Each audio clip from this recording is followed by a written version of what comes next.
আজকে ব্রোকলি তরকারি করব, তাই জন্য আমি আলুটা আগে তুলে দিয়েছি। আলুটা আমার ভাজা হয়ে গেলে, আগে একবার করেছিলাম তাতে সাদা হয়েছিল, নিরামিষ করেছিলাম। আজকে একটু অন্যরকম করব। ভাজা হয়ে গেছে, আমি নামিয়ে নিচ্ছি।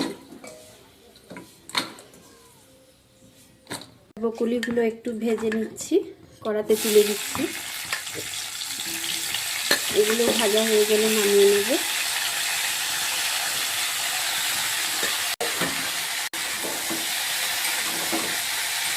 আগে থেকে ধুয়ে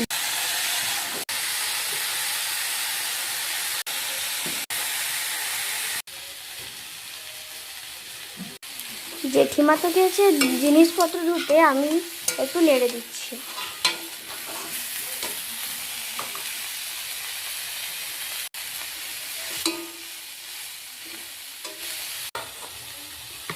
আমার ব্রোকলিটা ভাজা হয়ে গেছে, এবার আলুর এক সাইডে আমি নামিয়ে নিচ্ছি।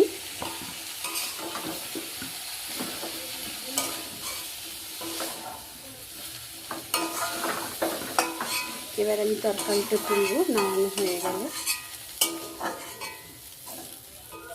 আমার নামানো হয়ে গেছে, এবার আমি তরকারিটা তুলব। আমি একটু তেল দিয়ে দিচ্ছি, আর একটু তেলটা গরম হয়ে গেছে। এবার চিনি নেই যেহেতু, বাড়িতে একটা বাতাসা ছিল, দিয়ে দিলাম।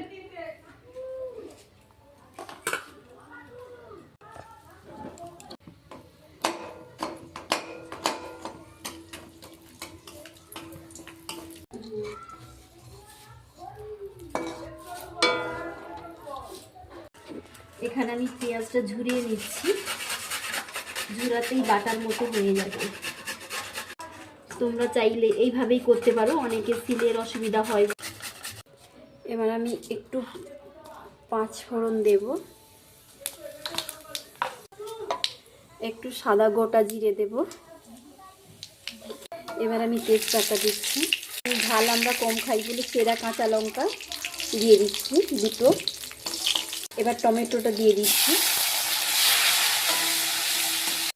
এইবার আদা বাটাটা দিয়ে দিচ্ছি, জিরে বাটাটা দিয়ে দিচ্ছি, একটু হলুদ গুঁড়ো দিয়ে দিচ্ছি,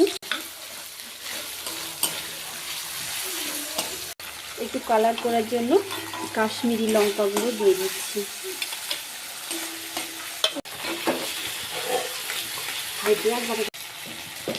এবার আমি পেঁয়াজ বাটাটা দিয়ে দিচ্ছি। মশলাটা হয়ে গেছে, এবার আমি একটু জল দিয়ে দিচ্ছি। মশলাটা হয়ে গেছে, এবার ব্রোকলিটা দিয়ে দিচ্ছি, নেড়ে নিচ্ছি, নাড়াচাড়া করে জল ঢেলে দেবো। পরিমাণ তরকারিটা আমার হয়ে গেছে, এবার নামিয়ে